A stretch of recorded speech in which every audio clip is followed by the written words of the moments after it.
Nous vous saluons dans le nom du Dieu Trinitaire, Père, Fils et Saint-Esprit, qu'on ose adorer à cause de sa grâce infinie exprimée envers nous en Jésus-Christ.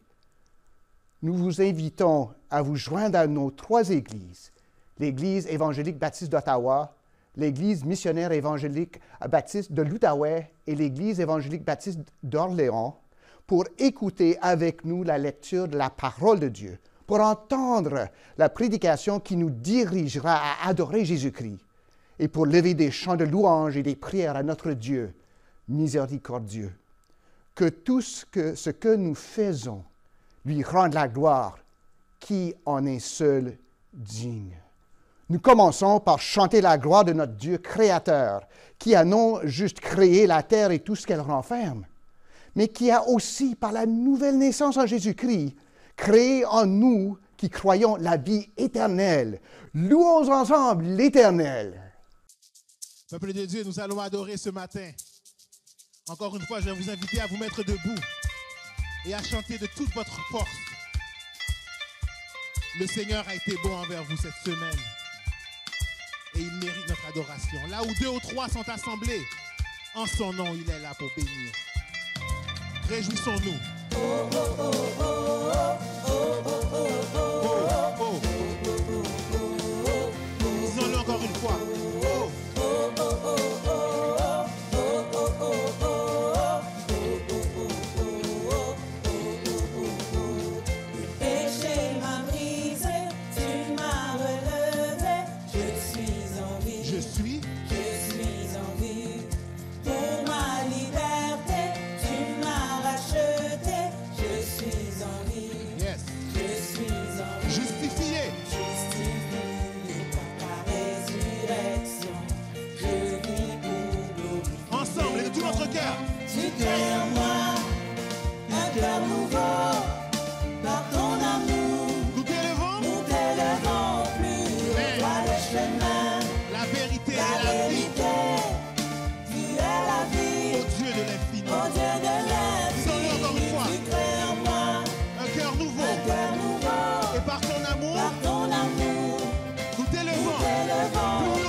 Célébrez avec nous.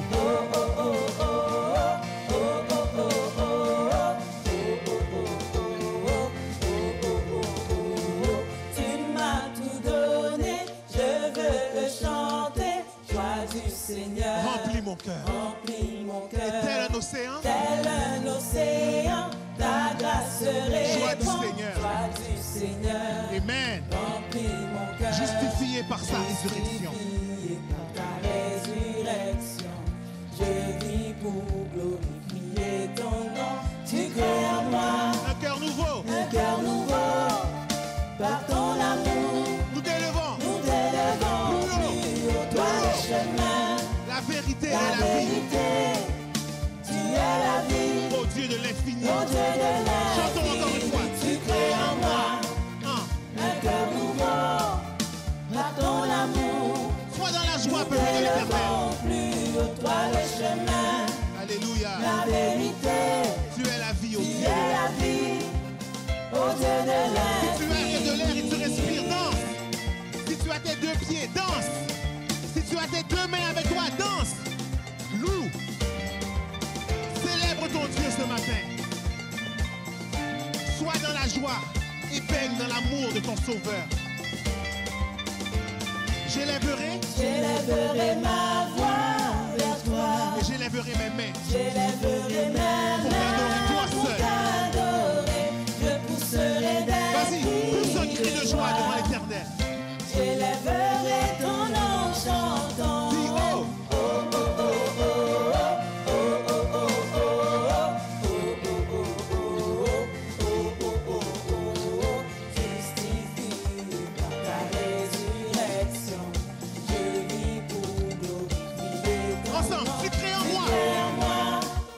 Un cœur nouveau, par ton amour. Nous t'élevons Plus haut, toi le chemin, la vérité. Oh oui Seigneur, tu es la vie. Ô Dieu de l'infini, tu crées en moi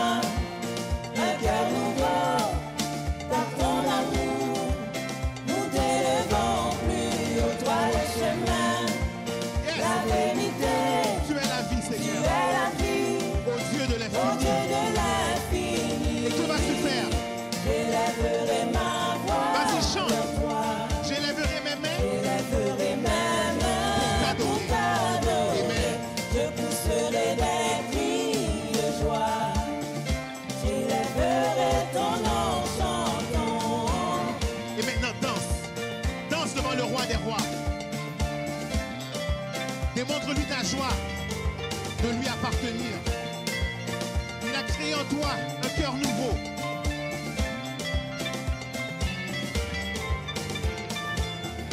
J'élèverai ma voix vers toi. Et j'élèverai mes mains J'élèverai ma pour t'adorer toi seul. pour t'adorer. Je pousserai des cris de joie. J'élèverai ton nom chantant. Dis-le une dernière fois, j'élève. J'élèverai ma voix vers toi. J'élèverai ma main pour t'adorer. Je pousserai des cris de joie. Pousserai des cris de joie. Soyez bénis, gloire à Dieu. Ton nom chantant.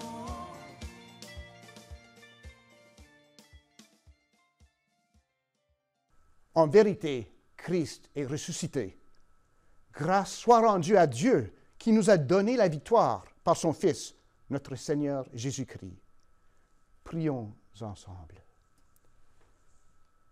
Dieu Tout-Puissant, qui connaît les cœurs et les désirs des hommes, devant qui ils ne peuvent rien cacher, purifie nos pensées par l'inspiration de ton Saint-Esprit, pour que nous t'aimions parfaitement et que nous soyons dignes de louer ton saint nom, par Jésus-Christ notre Seigneur.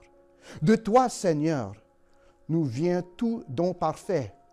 Comble nos ardentes prières, inspire nos pensées pour qu'elles découvrent ce qui est bon et juste, et dirige nos volontés pour que nous le pratiquions. Par Jésus-Christ, ton Fils, notre Seigneur. Reçois, nous te prions, Père, notre adoration dans le nom tout suffisant de Jésus. Amen. Nous allons maintenant lire ensemble le psaume 67. Écoutons la parole de Dieu. Que Dieu ait pitié de nous et qu'il nous bénisse, qu'il fasse luire sur nous sa face, afin que l'on connaisse sur la terre ta voie et parmi toutes les nations ton salut. Les peuples te louent, ô Dieu, tous les peuples te louent. Les nations se réjouissent et sont dans l'allégresse. Car tu juges les peuples avec droiture et tu conduis les nations sur la terre. Les peuples te louent, ô Dieu, tous les peuples te louent. La terre donne ses produits. Dieu, notre Dieu, nous bénit. Dieu nous bénit, et toutes les extrémités de la terre le craignent. Parole du Seigneur. Adorons encore en chant notre Dieu qui est amour et qui nous appelle à vivre en amour. En entendant le cantique, marche dans l'amour. Chantons et louons ensemble notre Dieu. La parole de Dieu nous dit dans Éphésiens 5, verset 2, « Marchez dans l'amour, à l'exemple de Christ qui nous a aimés et qui s'est livré lui-même à Dieu pour nous, comme une offrande et un sacrifice de bonne odeur. » Je veux marcher comme tu as marché. Je veux aimer comme tu as aimé. Sur la route, malgré les coups. Tu n'as pas répondu aux injures. Alors qu'on crachait sur ta figure. Tu as méprisé les clous. Quand tu m'as aimé plus que tout. Walk in love, marche dans l'amour. Oui, je veux marcher chaque jour dans ton amour. Car la miséricorde triomphe du jugement, triomphe même de la mort. Oui, l'amour triomphe encore. Walk in love, marche dans l'amour. Quel que soit le poids des blessures, l'amour triomphe toujours. Walk in love, je marche dans son amour.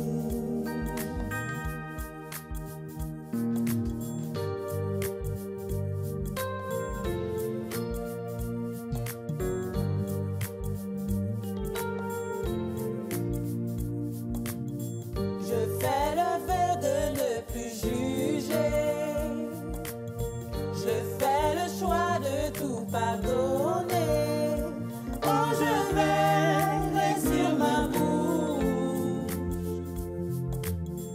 Je veux marcher comme tu as marché. Je veux aimer comme tu as aimé. Quand tu t'es donné pour moi. Quand tu m'as aimé à la croix. Walk in love, marche dans l'amour. Oui, je veux marcher chaque jour dans ton amour. Car la miséricorde triomphe du jugement, triomphe même de la mort. Oui, l'amour triomphe encore. Walk in love, marche dans l'amour. Quel que soit le poids des blessures, l'amour triomphe toujours. Walk in love, je marche dans son amour. L'amour de Dieu, de loin surpasse ce qu'on peut dire. Un cœur humain, il est plus grand que les espaces, même en la vie, il nous atteint.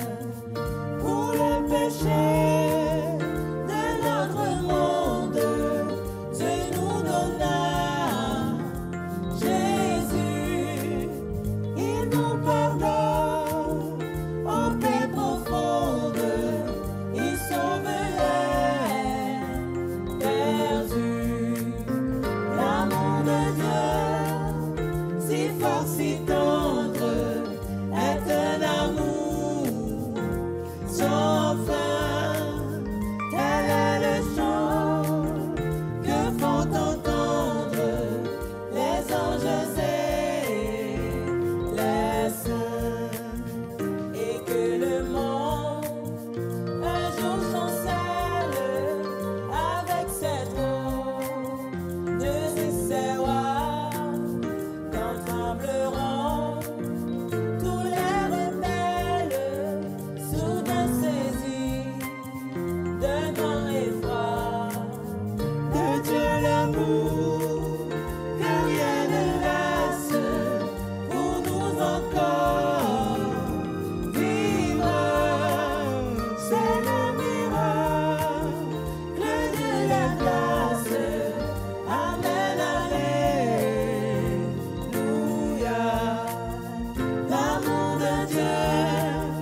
que mes cœurs.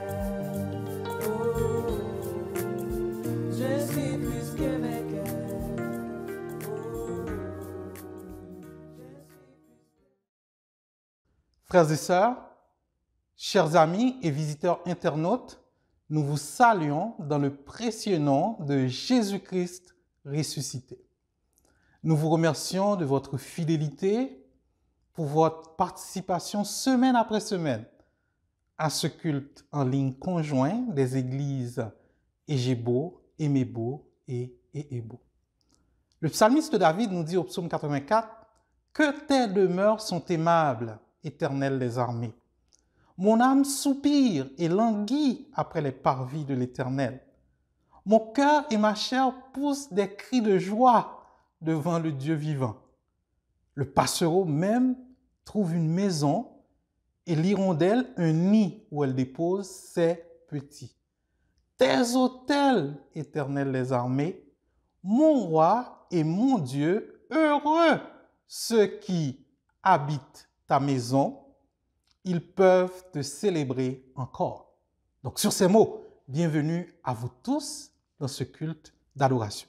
Nous prenons aussi ce moment pour souligner et nous réjouir avec ceux qui fêtent un anniversaire comme un anniversaire de mariage, de baptême, de conversion. Notre prière pour vous, c'est que le Seigneur ajoute non seulement en quantité, mais surtout en qualité à ces années qui passent. Que le Seigneur vous bénisse abondamment.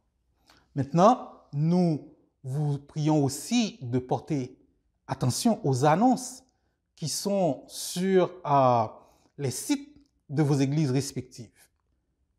Égébo, Émébo et Éhébo. Ces annonces sont mises à jour chaque semaine pour votre bénéfice. C'est maintenant aussi le moment habituel du culte où nous recueillons les dîmes et les offrandes de l'Assemblée. Le Seigneur dit à ce sujet, dans 2 Corinthiens 9, versets 6 et 7, « Sachez-le, celui qui sème peu, moissonnera peu. Et celui qui sème abondamment, moissonnera abondamment. Que chacun donne comme il l'a résolu en son cœur, sans tristesse ni contrainte, car Dieu aime celui qui donne avec joie. » Vous avez déjà reçu les instructions pour continuer à soutenir l'œuvre de Dieu. Et si vous avez quelques questions que ce soit à ce sujet, contactez le secrétariat de votre église respective. Chers amis, maintenant nous venons tout juste de chanter « Sans inquiétude sous son manteau de grâce ». Quel beau chant, sans inquiétude. Et que nous dit la parole à ce sujet? Philippiens 4, versets 6 et 7. Ne vous inquiétez de rien, mais en toute chose, faites connaître vos besoins à Dieu par des prières et des supplications avec des actions de grâce. Et la paix de Dieu, qui surpasse toute intelligence, gardera vos cœurs et vos pensées en Jésus-Christ. Prions, frères et sœurs. Éternel, nous venons à toi en te remerciant pour ces promesses qui ne failliront jamais. Papa, nous savons que tu es le Dieu tout-puissant et que ce que tu dis arrive toujours. Tu nous dis de nous inquiéter de rien. Nous le croyons de tout notre cœur. Papa, nous venons à toi aussi pleurer avec des nombreuses familles de notre assemblée qui sont éprouvées dans le deuil. Les familles Prince-Civil, Pétion, Jean-Louis, Bourgeot, Gilles, Joseph, Philippe-Auguste, Narcisse, Pierre-Louis sont en deuil éternel. Et nous crions à toi comme le Père des miséricordes et le Dieu de toute consolation. Que tu puisses, Seigneur, dans leur affliction, faire provision de consolation pour eux. Et que par cette même consolation, qu'ils puissent eux aussi consoler en temps convenable d'autres affligés. Papa, nous venons à toi parce que certains d'entre nous, Seigneur, passent par des moments difficiles. Au travers de cette pandémie mondiale, Seigneur, une circonstance qui nous dépasse largement. mais qui ne te dépasse pas toi. Elolam, le Dieu éternel. Elaï, le Dieu vivant. El Shaddai, le Dieu tout-puissant. Papa, nous venons à toi. Certains d'entre nous sont inquiets par rapport à leurs emplois, par rapport à leur santé. Certains ont même peur d'aller dans les hôpitaux, de peur de devenir plus malades. Papa, nous crions à toi. Pour ceux qui ont des obligations financières, ceux qui ont toute crainte que ce soit par rapport à l'avenir, rassure nos cœurs. Viens nous rencontrer dans nos besoins. Comme tu l'as fait par le passé, comme tu l'as toujours fait, comme tu le fais maintenant et comme tu le feras à l'avenir. Nous le croyons de tout notre cœur.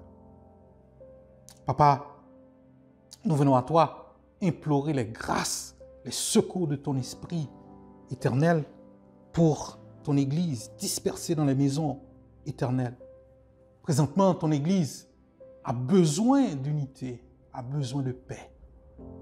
Garde-nous ensemble, soudés les uns aux autres, bien que dispersés, mais unis par la puissance de ton esprit. Parce que tu nous as dit, vous recevez une puissance, le Saint-Esprit survenant sur vous. Nous le croyons, Éternel. Nous remettons à ta bonne grâce nos frères et sœurs qui travaillent dans le milieu hospitalier.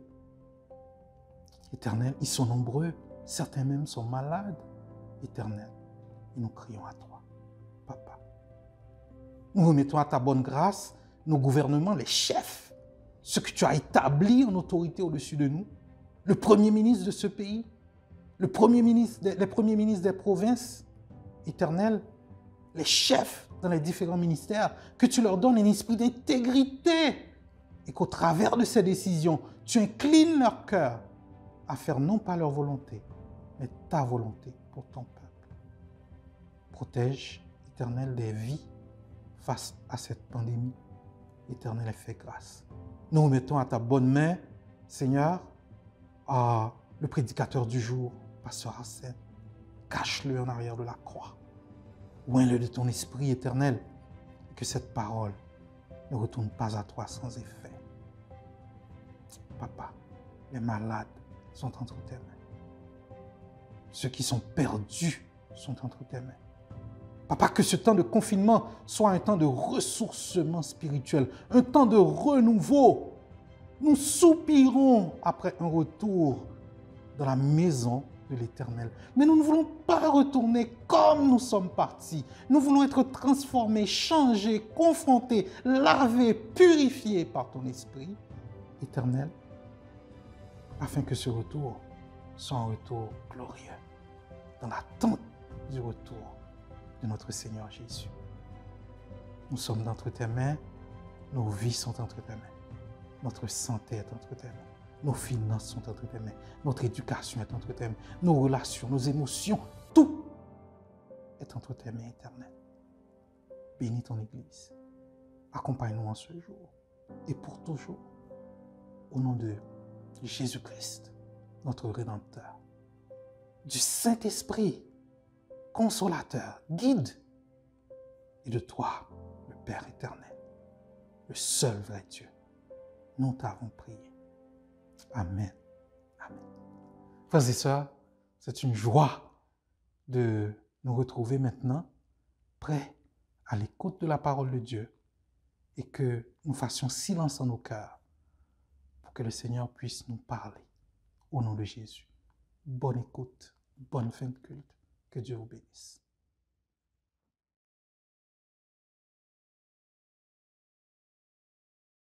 Frères et sœurs dans le Seigneur, que la paix et la grâce de Jésus-Christ soient avec vous. Très content de vous retrouver dans un autre culte d'adoration et de louange et d'avoir le privilège de partager l'enseignement de la parole de Dieu avec vous ce matin. Aujourd'hui, je vous parlerai d'un amour éternel, un message qui devrait procurer la paix dans vos tribulations. Je le ferai à partir du texte de Éphésiens, chapitre 1er, les 23 versets de ce chapitre que je lirai pour vous maintenant. Éphésiens chapitre 1er, versets 1 à 23. Paul, apôtre de Jésus-Christ par la volonté de Dieu, aux saints qui sont à Éphèse et aux fidèles en Jésus-Christ, que la grâce et la paix vous soient données de la part de Dieu notre Père et du Seigneur Jésus-Christ. Béni soit Dieu, le Père de notre Seigneur Jésus-Christ, qui nous a bénis de toutes sortes de bénédictions spirituelles dans les lieux célestes en Christ. En lui, Dieu nous a élus avant la fondation du monde pour que nous soyons saints et irrépréhensibles devant lui, nous ayant prédestinés dans son amour à être des enfants d'adoption par Jésus-Christ, selon le bon plaisir de sa volonté, à la louange de la gloire de sa grâce qu'il nous a accordée en son bien-aimé. En lui, nous avons la rédemption par son sang, la rémission des péchés, selon la richesse de sa grâce, que Dieu a répandue abondamment sur nous par toute espèce de sagesse, d'intelligence, nous faisant connaître le mystère de sa volonté, selon le bienveillant dessein qu'il avait formé en lui-même, pour le mettre à exécution lorsque les temps seraient accomplis, de réunir toutes choses en Christ, celles qui sont dans les cieux et celles qui sont sur la terre. En lui, nous sommes devenus héritiers, ayant été prédestinés suivant la résolution de celui qui opère toutes choses d'après le conseil de sa volonté, afin que nous servions à la louange de sa gloire, nous qui d'avance avons espéré en Christ. En lui, nous aussi, après avoir entendu la parole de la vérité, l'évangile de votre salut, en lui, vous avez cru et vous avez été scellés du Saint-Esprit qui avait été promis, lequel est un gage de notre héritage pour la rédemption de ceux que Dieu s'est acquis à la louange de sa gloire. C'est pourquoi, moi aussi, ayant entendu parler de votre foi au Seigneur Jésus et de votre charité pour tous les saints, je ne cesse de rendre grâce pour vous, faisant mention de vous dans mes prières, afin que le Dieu de notre Seigneur Jésus-Christ, le Père de gloire, vous donne un esprit de sagesse et de révélation dans sa connaissance, et qu'il illumine les yeux de votre cœur pour que vous sachiez quelle est l'espérance qui s'attache à son appel, quelle est la richesse de la gloire de son héritage qu'il réserve aux saints, et quelle est envers nous qui croyons l'infinie grandeur de sa puissance, se manifestant avec efficacité par la vertu de sa force. Il l'a déployé en Christ, en le ressuscitant des morts, en le faisant asseoir à sa droite dans les lieux célestes, au-dessus de toute domination, de toute autorité, de toute puissance, de toute dignité et de tout nom qui peut se nommer, non seulement dans le ciel présent, mais encore dans le siècle à venir. Il a tout mis sous ses pieds et il l'a donné pour chef suprême à l'Église, qui est son corps, la plénitude de celui qui remplit tout en nous. Parole du Seigneur, et prions.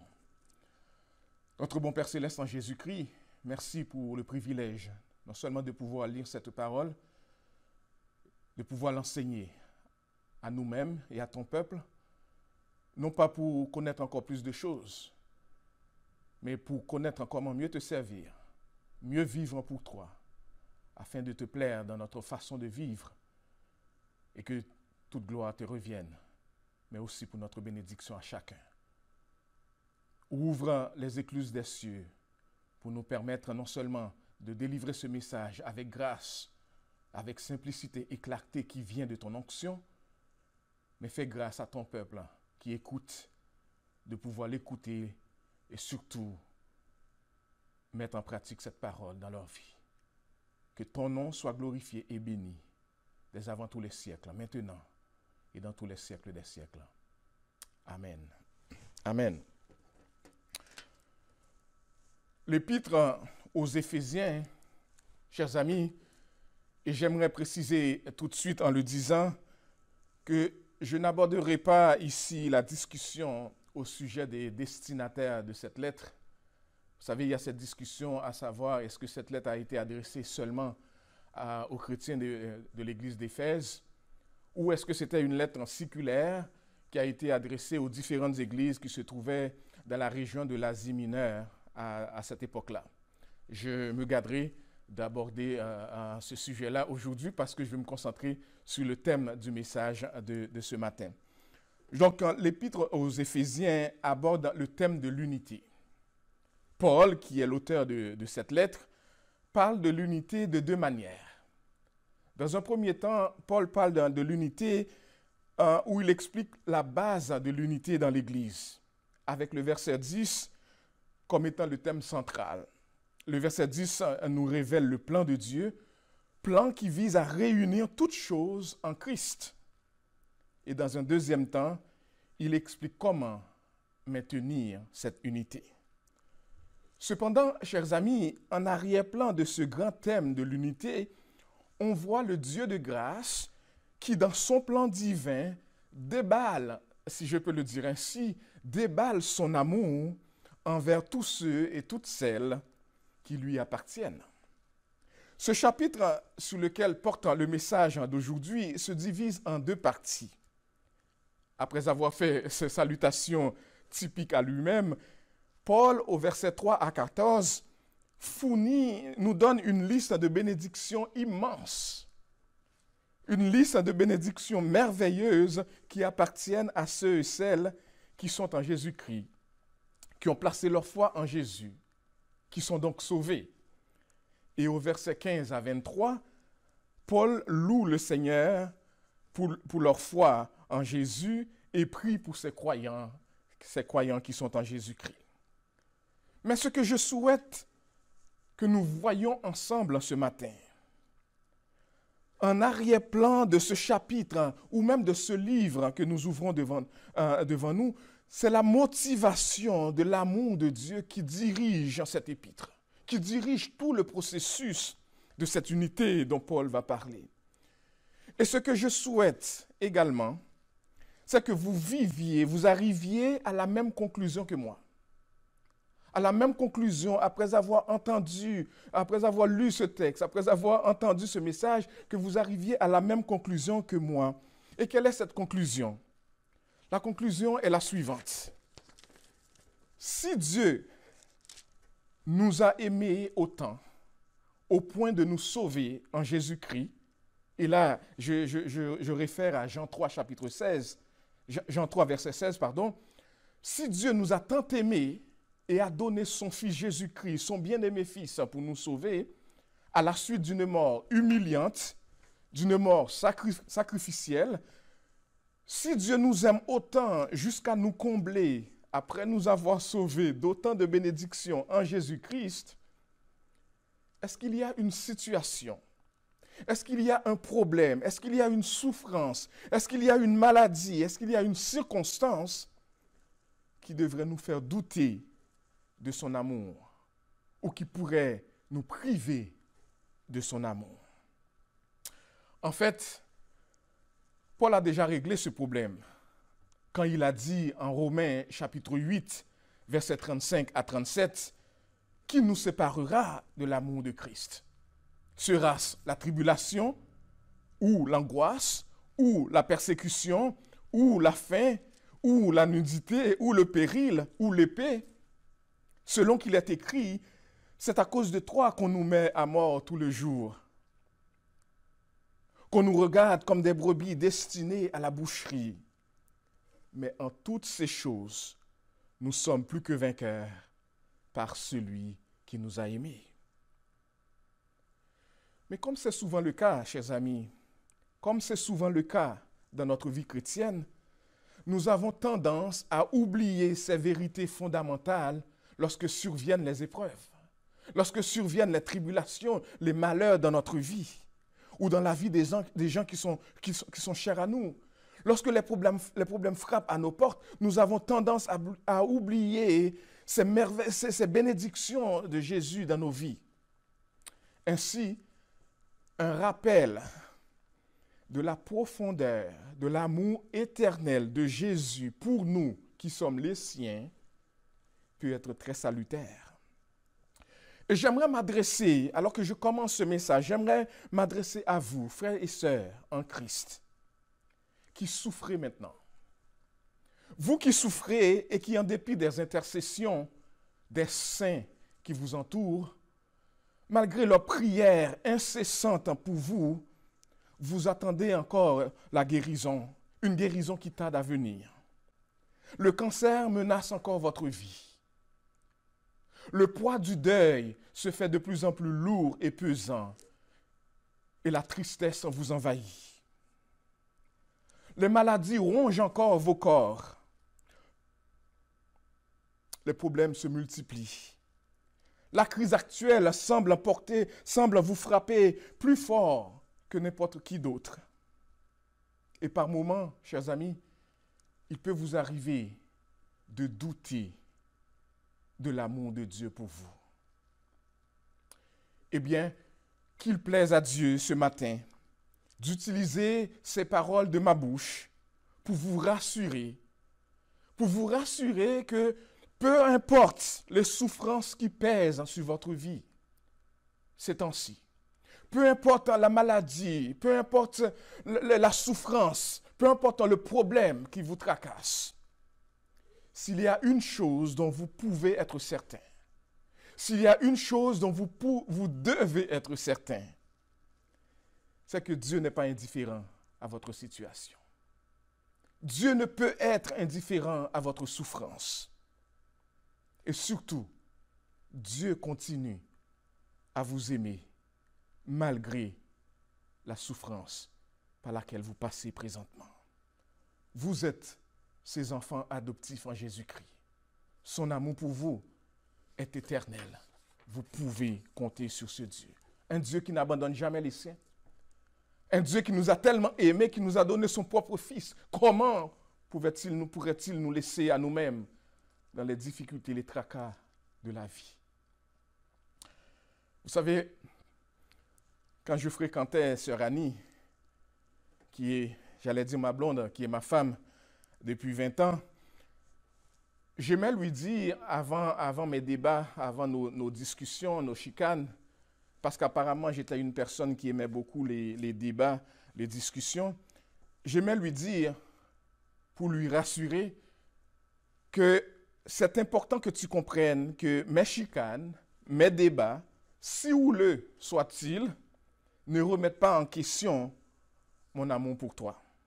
Autrement dit, si nos chicanes peuvent avoir laissé des traces en menant à la tristesse, à la souffrance, etc., elles devaient être capables de faire la part des choses et de dire c'était une discussion, mais qu'elle ne doute pas de mon amour pour elle. Cette illustration bien imparfaite, je le reconnais, peut bien aider à comprendre l'idée qui soutient le message de ce matin. Parce que nos épreuves, bien que difficiles, les circonstances, bien que stressantes par lesquelles nous passons, ne signifient pas, et je ne sais pas comment je peux le répéter pour que ça devienne une réalité pour vous, les circonstances, les difficultés, les situations difficiles qui nous frappent, ne signifie pas que Dieu ne nous aime pas. Ne signifie pas que Dieu nous abandonne à nous-mêmes. Ne signifie pas que Dieu est totalement indifférent à ce que nous vivons. Au contraire, il nous aime. Il compatit avec nous. Il y a au moins 2 mensonges du diable que le chrétien doit rejeter fermement. Le premier, c'est celui qui soutient que le chrétien authentique ne peut pas souffrir. Et le deuxième, corollaire au premier, c'est celui qui veut nous faire croire que si nous souffrons, c'est la preuve que nous n'appartenons pas à Dieu ou qu'il est fâcheux contre nous, ou pire encore, qu'il ne nous aime plus. Vous savez, cette théologie, si apparente à la théologie des amis de Job, n'est pas biblique. Elle n'est pas biblique. Parce que, chers amis, il y a une chose extrêmement importante que nous devons nous rappeler. Nous n'avons pas choisi Dieu. C'est Dieu qui est venu vers nous. C'est Dieu qui a fait le premier pas vers nous. C'est lui qui nous a choisis en Jésus-Christ. Il nous a choisis quand nous-mêmes, nous ne pensions même pas à lui. Quand nous ne le cherchions même pas. Nous étions perdus dans nos péchés. La Bible nous dit que nous étions comme des brebis errantes. C'est Dieu qui est venu vers nous en Jésus-Christ. Il nous a sauvés par grâce, par le moyen de la foi. Et même la foi qui nous a appelés, qui nous a amenés à accepter la grâce, la Bible nous dit que c'est un don de Dieu, c'est un cadeau qu'il nous fait. Notre foi repose entièrement sur l'œuvre de Dieu et non sur quelques fondements instables de nous-mêmes. Tout est l'œuvre du Seigneur, en accord avec son plan, un plan arrêté selon la parole de Dieu dès avant la fondation du monde. C'est lui qui nous a choisis. La foi est créée par Dieu. Elle n'est pas le produit d'un effort humain, c'est un don de la grâce de Dieu, selon Hébreux chapitre 12, versets 1 à 2. Jésus est le chef de la foi et celui qui l'amène à la perfection. Toute la vie du chrétien doit être vécue dans la foi, malgré les circonstances et les épreuves qui viennent de moment à d'autre. Et c'est important pour nous, chers amis, de comprendre l'amour de Dieu et de dépendre de l'amour de Dieu en tout temps, en toutes circonstances. C'est aussi important de comprendre et de saisir toute la profondeur, tout ce qui vient avec cet amour de Dieu. Et une des manières que Dieu manifeste son amour pour nous, c'est dans la prédestination. En nous adoptant en Jésus, Dieu nous fait privilège de jouir de l'intimité de la famille céleste. Pouvez-vous l'imaginer? Nous sommes membres de la famille céleste. Nous avons maintenant un lien filial avec Dieu. C'est ce qu'il a fait de nous en Jésus-Christ, ses enfants adoptifs.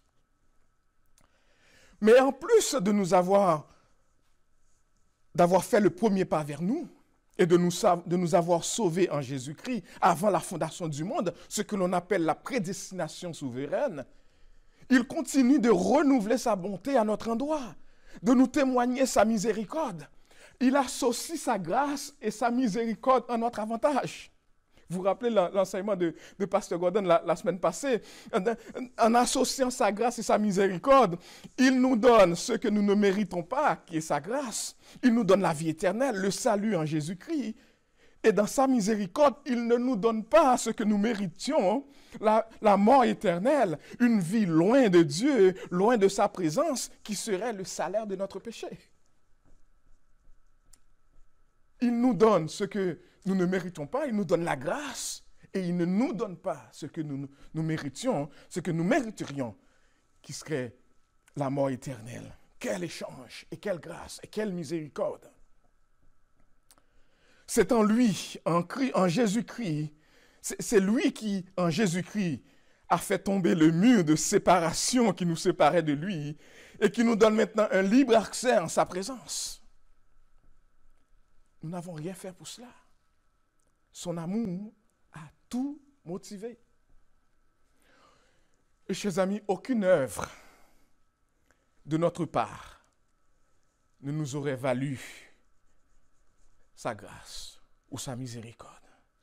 Ce n'est pas à cause de notre éducation, ce n'est pas à cause de notre héritage familial, ce n'est pas par les œuvres afin que personne ne se glorifie. Tout est grâce, totalement grâce, motivé par l'amour d'un Père qui, avant même la fondation du monde, désirait nous sauver en son Fils Jésus-Christ. Et comme si cela n'était pas suffisant, comme si ce n'était pas assez de nous avoir sauvés en Jésus-Christ, et comme si ce n'était pas assez de renouveler sa bonté envers nous chaque jour, Dieu nous comble de bénédictions en raison du salut qu'il nous donne en Jésus. Voyons les explications de Paul dans le texte que nous avons lu. Les premiers mots du verset 3, les premiers mots représente une explosion de louange, une explosion de joie de la part de l'apôtre. Il dit, béni soit Dieu, le Père de notre Seigneur Jésus-Christ, qui nous a bénis de toutes sortes de bénédictions spirituelles dans les lieux célestes en Jésus-Christ. Toutes sortes de bénédictions spirituelles dans les lieux célestes en Jésus-Christ. Pardon. Et quelles sont ces bénédictions, chers amis? Quelles sont ces bénédictions? Regardons-les avec moi. Au verset 4, Paul dit, en qui Dieu nous a élus avant la fondation du monde pour que nous soyons saints et irrépréhensibles devant lui. Paul donne louange pour l'élection. Paul donne louange pour l'adoption en Dieu. Et vous pouvez remarquer aussi au verset 5, nous avons été prédestinés dans son amour à être ses enfants d'adoption par Jésus-Christ selon le bon plaisir de sa volonté. Et ce que le verset 5 nous fait comprendre, c'est que Dieu nous a choisis non seulement pour notre salut, mais aussi pour une vie sainte, une vie conforme à l'image de Jésus-Christ, une vie qui lui plaît, et une vie qui lui plaît même dans l'épreuve, même dans les circonstances difficiles. Extraordinaire. Le verset 5 encore nous dit, il donne des louanges pour sa bienveillance, pour la bienveillance de Dieu envers nous, de sa volonté qui se manifeste, du fait qu'on peut célébrer la grâce en Jésus. Et versets 7 et 8, verset 7 et 8, verset 6 nous dit, pour la louange de sa gloire, de la gloire de sa grâce qu'il nous a accordée en son bien-aimé. En lui, nous avons la rédemption par son sang, la rémission des péchés selon la richesse de sa grâce. Autrement dit, Paul donne des louanges aussi pour la rédemption, pour notre rachat. Et le pardon de nos péchés passés, nos péchés présents, nos péchés futurs ont été pardonnés lorsque nous plaçons notre foi en Jésus, qui est notre Seigneur, notre Sauveur. Extraordinaire. Et Paul veut que, comme chrétiens qui sommes en Jésus, malgré la tribulation, malgré les circonstances difficiles par lesquelles nous pouvons passer, que nous puissions nous référer à ce que Dieu a fait pour nous en Jésus et que nous puissions demander, celui qui m'a tant aimé, qui a tant fait pour moi, peut-il aujourd'hui, dans les circonstances difficiles que je suis, peut-il m'abandonner? Peut-il le faire? Non. Il ne nous abandonnera pas. Verset 8, que Dieu a répandu abondamment sur nous par toute espèce de sagesse et d'intelligence. Verset 9, nous faisant connaître le mystère de sa volonté, selon le bienveillant dessein qu'il avait formé en lui-même. Non seulement louange pour la rédemption et le pardon des péchés, mais aussi louange pour le plan de Dieu des mystères, pour réunir toutes choses en Jésus-Christ. Vous savez qu'est-ce que cela renferme? Cela renferme la foi. Cela renferme, à la fois la restauration de l'univers jadis plongé dans le désordre à cause du péché, mais aussi de l'unité. La création retrouvera son harmonie, jadis perdue. En Christ, la création se soumettra. L'univers tout entier, visible et invisible, sera soumis sous le gouvernement de Jésus-Christ. L'univers sera renouvelé. L'univers sera soumis sous le gouvernement de Jésus-Christ. L'histoire de l'humanité sera résumée et achevée en Jésus-Christ. Le cosmos tout entier ne formera plus qu'un corps dont le Christ sera la tête. Il dirigera. Et j'aime le dire, tu pourras choisir de te soumettre à lui en l'accueillant comme Sauveur et Seigneur, ou tu seras forcé de le faire. Mais la Bible nous dit, tout genou fléchira devant lui. Tout genou fléchira devant lui. Paul ne s'arrête pas là avec les louanges. Des versets 11 à 14, il continue de louer le Seigneur. Regardons le verset 11 à 14. En lui, nous sommes devenus héritiers et ayant été prédestinés suivant la résolution de celui qui opère toutes choses d'après le conseil de sa volonté, afin que nous servions à la louange de sa gloire, nous qui d'avance avons espéré en Christ. Je reviendrai sur les versets 13 à 14. Alors, dans les versets 11 et 12, Paul donne des louanges pour l'assurance de l'héritage des croyants. Parce que nous avons été réclamés par Dieu comme appartenant à lui. Nous sommes à lui. Nous lui appartenons. Nous sommes son peuple et le troupeau qu'il a choisi. Maintenant, les hommes et les femmes en Christ sont le peuple élu de Dieu et ont été revendiqués par lui comme son héritage. Nous sommes à lui. Et j'aime bien les versets 13 à 14. J'aime bien les versets 13 à 14.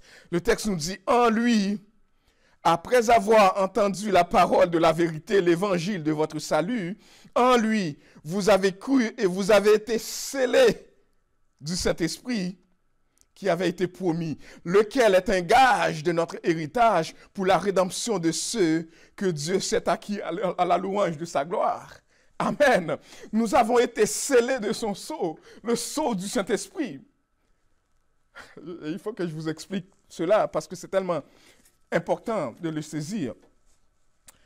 Vous savez, le sceau, c'était le cas dans le temps.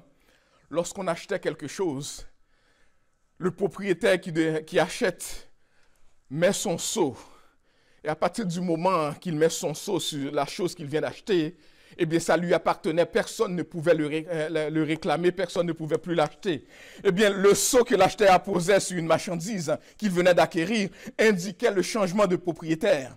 Personne n'avait plus le droit de toucher à ce qui était ainsi marqué. Vous savez qu'est-ce que ça veut dire? Le Saint-Esprit est le sceau par lequel Dieu nous a marqués comme étant appartenant à lui.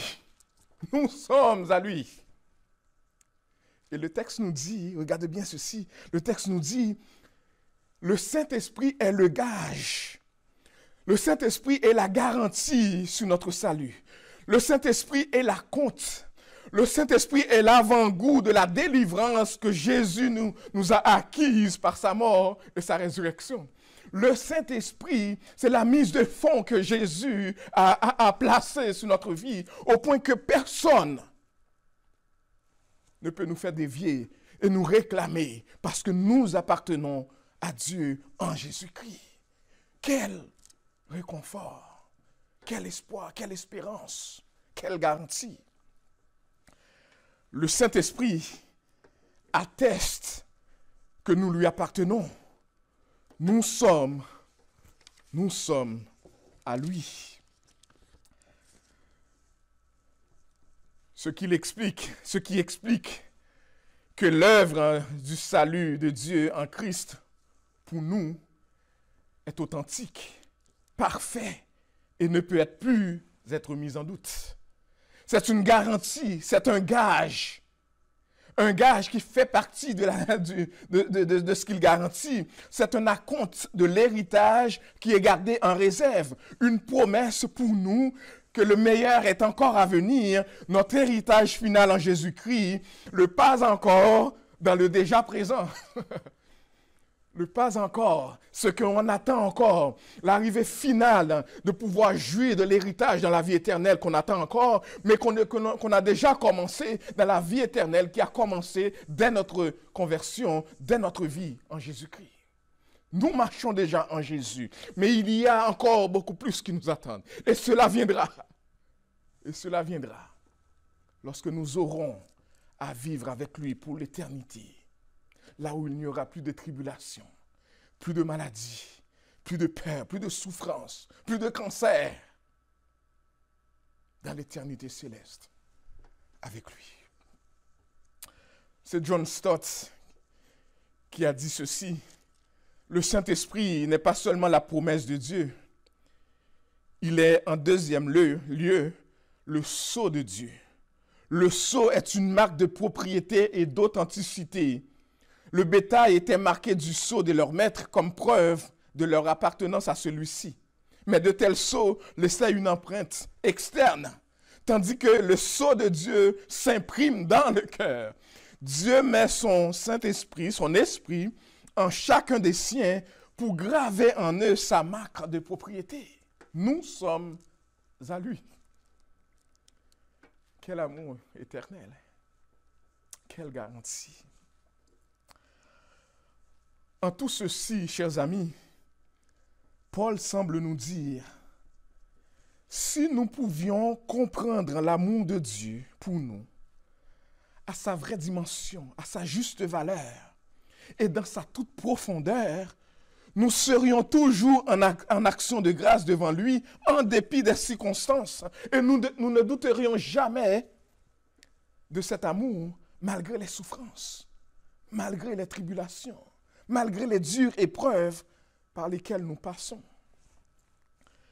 Quelqu'un a dit, plus nous percevons les intentions admirablement bienveillantes de Dieu, plus nous serons reconnaissants pour sa main souveraine qui les accomplit. C'est vrai. C'est vrai. Et chers amis, alors que vous pouvez maintenant comprendre, après avoir pris le temps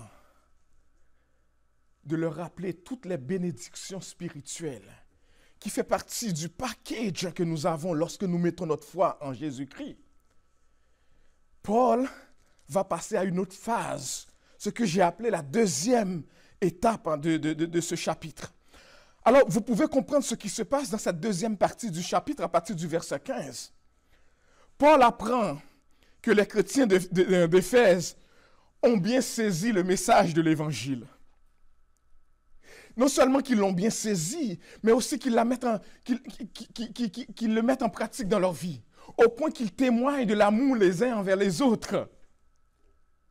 En conséquence de cet évangile qu'ils ont très bien compris. Et Paul dit à ces chrétiens, « Cela me réjouit au plus haut point de savoir combien vous avez compris l'évangile et que vous avez placé votre foi en Jésus. » Et il dit, « C'est pourquoi. » C'est le sens ici de « c'est pourquoi ». Paul dit, « Je suis tellement content, cela me fait tellement plaisir que les mauvaises nouvelles n'ont pas eu pour effet d'affaiblir votre foi. »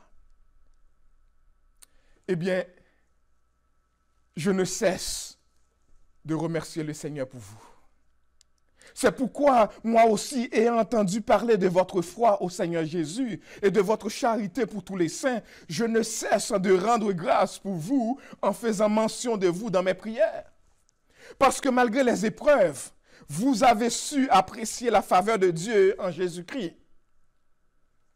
Et c'est ce que Dieu attend de chacun d'entre nous. Lorsqu'il permet les épreuves, lorsqu'il permet les circonstances difficiles, que nous puissions encore avoir les yeux fixés sur Jésus, notre Seigneur, notre Sauveur. Après avoir rendu action de grâce pour leur foi et leur amour, Paul prie et intercède pour ses croyants. Et voici, chers amis, qu'est-ce qu'il demande pour eux dans leurs prières, dans ses prières. Dans ses prières, Paul dit que le Dieu de notre Seigneur Jésus-Christ, le Père de gloire, vous donne un esprit de sagesse et de révélation dans sa connaissance. Verset 17. Autrement dit, que Dieu vous ouvre l'intelligence pour être capable de continuer à comprendre et à saisir la profondeur de sa parole, la profondeur de son amour, malgré les situations. Paul dit au verset 18 qu'il illumine les yeux de votre cœur pour que vous sachiez quelle est l'espérance qui s'attache à son appel, quelle est la richesse de la gloire de son héritage qu'il réserve aux saints. Pour que, lorsque vous comparez les souffrances présentes, lorsque vous les comparez à l'espérance qui vous attend dans l'éternité bienheureuse, que vous soyez dans la joie, malgré ces souffrances, malgré ces épreuves. Paul dit, verset 19, que vous discerniez quelle est envers nous qui croyons l'infinie grandeur de sa puissance, se manifestant avec efficacité par la vertu de sa force. C'est comme si, chers amis, Paul disait, je remercie le Seigneur qui vous a gardé dans la foi et qui vous a fortifié dans vos faiblesses, dans vos maladies, dans vos deuils, et qui vous révèle dans les temps, qui vous relève, dans les temps de découragement. C'est comme si Paul disait, je rends grâce au Seigneur qui, même en ces temps de crise, vous donne de continuer à persévérer dans la foi, à être zélé dans votre foi et à édifier les saints malgré tout. Je prie qu'il n'arrive aucune situation, et c'est Paul qui continue, qu'il n'arrive aucune situation, aucune circonstance, si difficile soit-elle, qui vous amène à douter de l'amour de Dieu envers vous. Vous savez quoi, chers amis? L'homme qui parlait ainsi et qui était aussi content du progrès spirituel et de la foi agissante en des autres, et qui était en reconnaissance devant Dieu pour leur foi ferme. Vous savez, cet homme-là, au moment où il écrivait cette lettre, il était en prison à Rome. Il était en confinement forcé au moment où il écrivait cette épître pour encourager l'unité au sein de l'Église de Jésus-Christ. Alors voyez-vous, pour celui ou celle qui place sa foi en Jésus-Christ, les circonstances ne lui font pas douter, ni remettre en question l'amour de Dieu manifesté en Jésus-Christ en sa faveur. Rien ne lui fait mettre en doute cet amour si grand, si fort, si puissant, manifesté en Jésus-Christ. Et regardez avec moi la dernière section de cette prière. Et j'espère que vous serez aussi enjoués que je le suis à le lire. Regardez avec moi, à partir du verset 20. Il a déployé cette puissance en Christ, en le ressuscitant des morts et en le faisant asseoir à sa droite dans les lieux célestes, au-dessus de toute domination, de toute autorité, de toute puissance, de toute dignité et de tout nom qui se peut nommer, non seulement dans le siècle présent, mais encore dans le siècle à venir. Il a tout mis sous ses pieds et l'a donné pour chef suprême à l'Église, qui est son corps, la plénitude de celui qui remplit tout en nous. Autrement dit, le Christ ressuscité par Dieu, qui déploie à son intention toute sa puissance, est exalté au-dessus de toutes les puissances, est donné chef suprême de l'Église qui est son corps et qui est la plénitude, le plérum de celui qui remplit tout en tous. Jésus, chers amis, est la preuve irréfutable de l'ultime amour de Dieu pour nous. En Jésus, nous avons tout. Dieu nous a donné tout ce dont nous avons besoin en Jésus-Christ. Il nous a rachetés et nous a scellés avec la puissance du Saint-Esprit. Paul veut que nous comprenions et apprécions le salut de Dieu en Jésus-Christ, la place que nous avons en tant que peuple de Dieu dans les desseins de Dieu. Ce qui a été fait en Christ est à notre avantage. La puissance de Dieu en lui est disponible pour ceux qui croient. Verset 19. Et la domination du Christ sur l'univers est à notre privilège, notre bien, à notre joie. Et si les gens de cette époque qui vivaient aussi de la souffrance, pouvaient comprendre et saisir l'importance de ces messages et de l'amour de Dieu malgré les tribulations et les circonstances difficiles, nous aussi aujourd'hui, nous pouvons le faire et placer toute notre confiance en Jésus-Christ. C'est mon message pour vous également aujourd'hui. Chers amis, je le sais, mes collègues, Pasteur Guy, Pasteur Josué, mes autres collègues pasteurs et moi, qui avons pu visiter certains d'entre vous ces derniers jours, nous savons que certains d'entre vous souffrent beaucoup, physiquement, mentalement et même spirituellement. Mais ma prière pour vous c'est que devant ces circonstances qui vous dépassent, que Dieu vous donne la force de toujours regarder à Jésus. Lorsque les diagnostics de cancer et de maladies incurables sont annoncés, que Dieu vous donne de faire confiance dans l'œuvre et dans la personne de Jésus de Nazareth. Quand les problèmes semblent se donner tous rendez-vous chez vous et vous ne savez quoi faire, j'aimerais vous inviter à compter et à appeler au secours de Jésus. Jésus, ce nom si bon et si doux. Jésus, ce merveilleux don. Jésus, ce suprême rançon. Qu'il soit adoré dans votre vie pour toujours. Gloire à toi, l'agneau sacrifié au siècle des siècles. Jésus, chers amis, est ce rocher stable au milieu des flots de la mer de la vie, qui est toujours avec nous et qui reste toujours fidèle. Dans les maladies, dans les souffrances, dans le deuil, comme devant les problèmes, nous pouvons compter toujours sur lui. Nous pouvons faire confiance à lui. N'oublions pas, il nous aime d'un amour éternel. Et que ces paroles puissent nous réconforter ce matin, pour que nous sachions placer notre foi, non pas dans ces circonstances autour de nous, mais en Jésus-Christ, le rocher suprême. Que Dieu vous bénisse abondamment. Prions le Seigneur.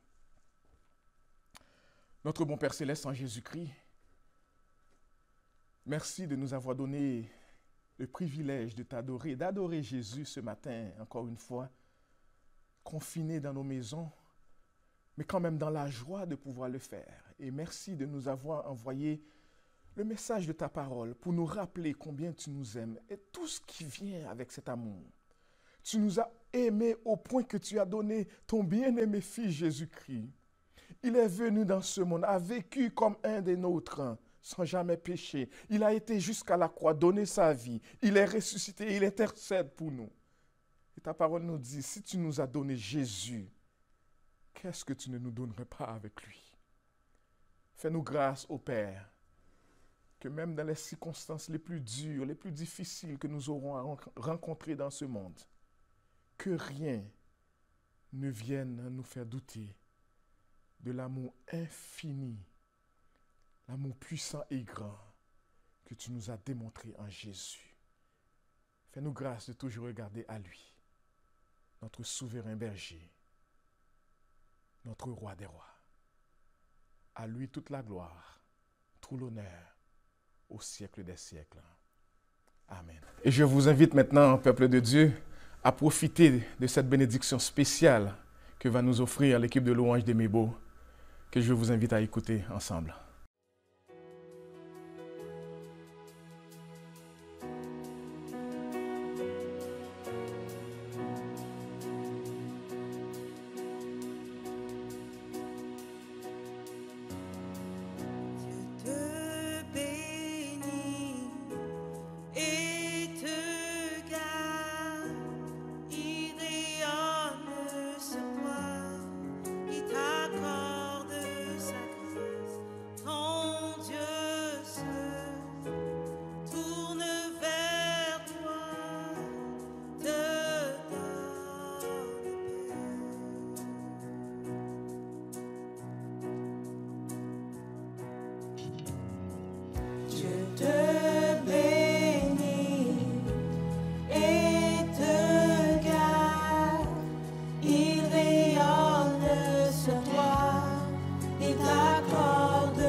sa faveur reste sur toi pour plus de 1000 générations, sur ta famille et tes enfants et les enfants de leurs enfants. Que sa présence t'environne, là avec toi, à tes côtés, que le tyran t'entoure. Il est pour toi, il est pour toi, dès le matin jusqu'au coucher, à chaque pas, veillant sur toi, dans tes larmes et dans la joie. Il est pour toi, il est pour toi, il est pour toi, il est pour toi, il est pour toi, il est pour toi.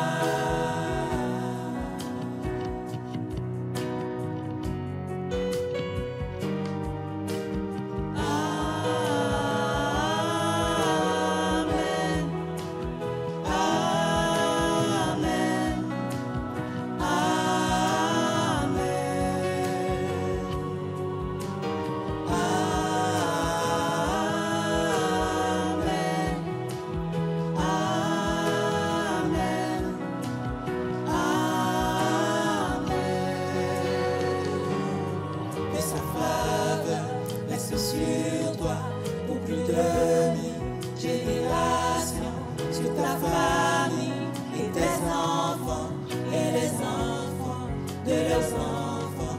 Que sa présence t'environne, là avec toi, à tes côtés, que le tyran t'entoure. Il est pour toi, il est pour toi, dès le matin jusqu'au coucher, à chaque pas, veillant sur toi, dans tes larmes et dans la joie. Il est pour toi, il est pour toi, il est pour toi, il est pour toi, il est pour toi, il est pour toi, il est pour toi, il est pour toi.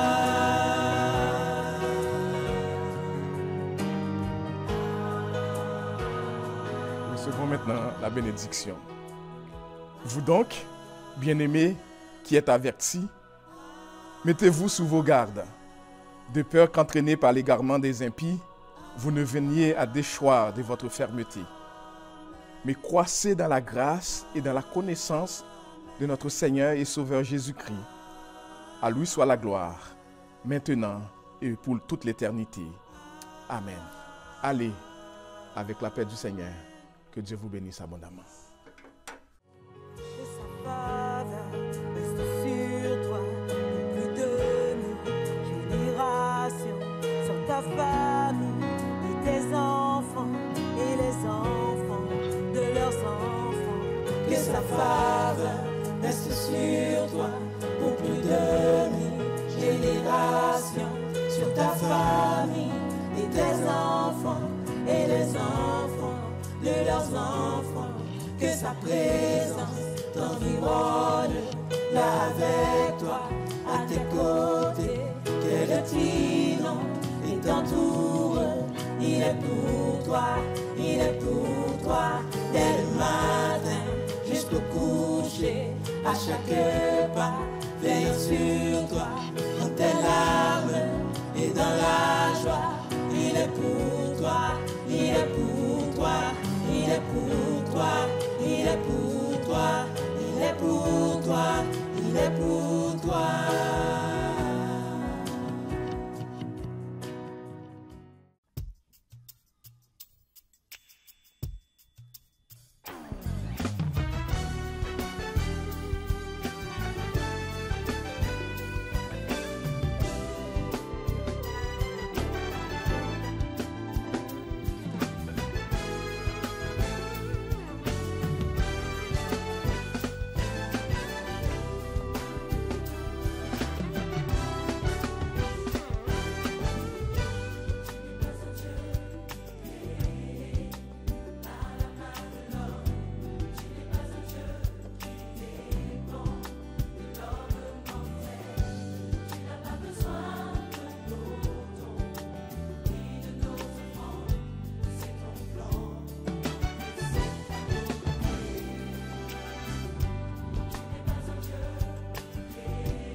toi seul est Dieu.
Total praise.